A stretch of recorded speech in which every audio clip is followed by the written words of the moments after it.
દરેક નીતિની સામે કાયદાની રીતે ઊભો રહેતો SSK ન્યૂઝ ચેનલ। અમરોલીમાં શાકભાજી અને ફ્રૂટ વેપારીના પિતાની તેઓની નજર સામે જ ઘાતકી હત્યા કરી ભાગી છૂટેલા હત્યારાઓ, જેમાં એક કિશોર સહિત 4 હત્યારાઓને અમરોલી પોલીસે સાવરકુંડલા ખાતે પહોંચી ત્યાંથી ઝડપી પાડ્યા હતા। અમરોલી પોલીસ પાસેથી મળતી માહિતી મુજબ શાકભાજી અને ફ્રૂટ ટેમ્પામાં વેચવા ગયેલા સની અને તેની પત્ની સાથે આરોપી અલ્પેશ ઓગણિયા સહિતનાઓનો ઝઘડો થયો હતો, જેની અદાવત રાખી અલ્પેશ તેના પિતા અને ભાઈઓ સાથે સનીના ઘરે પહોંચ્યો હતો, જ્યાં સનીના પિતા સહિત ભાઈઓ પર જીવલેણ હુમલો કર્યો હતો, જેમાં સનીના પિતાનું મોત નીપજ્યું હતું। આ હત્યાકાંડ બાદ હત્યારાઓ સુરત છોડી ભાગી છૂટ્યા હતા। બીજી તરફ અમરોલી પોલીસે પણ તપાસ હાથ ધરી હતી અને આરોપીઓનો પીછો કરી સાવરકુંડલા ખાતે જઈ ત્યાંથી હત્યારાઓ અલ્પેશ ભૂપત ઓગણિયા, તેના પિતા ભૂપત ગગજી તથા અનિલ સહિત 4ની ધરપકડ કરી હતી। ઝડપાયેલા હત્યારાઓમાં એક બાળ કિશોર છે।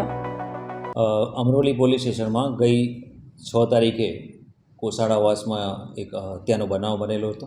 એ બાબતે વિગત એવી છે કે જે ફરિયાદી છે એ ફરિયાદી અને આરોપી છે બંને જણા ઉત્તરાયણ પોલીસ સ્ટેશનની હદમાં એક 4 રસ્તા ઉપર શાકભાજી વેચવાનો ધંધો કરે છે।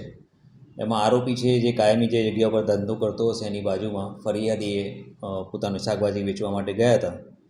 તો એ બાબતે આરોપીએ એવું કહ્યું હતું કે એમને ત્યાં આગળ આવવું નહીં અને ત્યાં બેસીને ધંધો કરવો નહીં। એ બાબતે એમને બોલાચાલી થઈ હતી।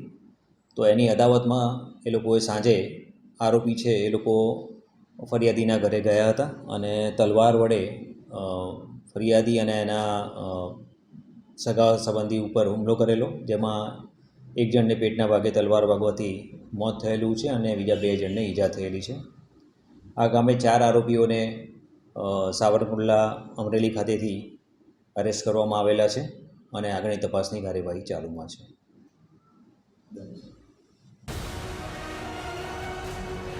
દરેક નીતિની સામે કાયદાની રીતે ઊભો રહેતો SSK ન્યૂઝ ચેનલ।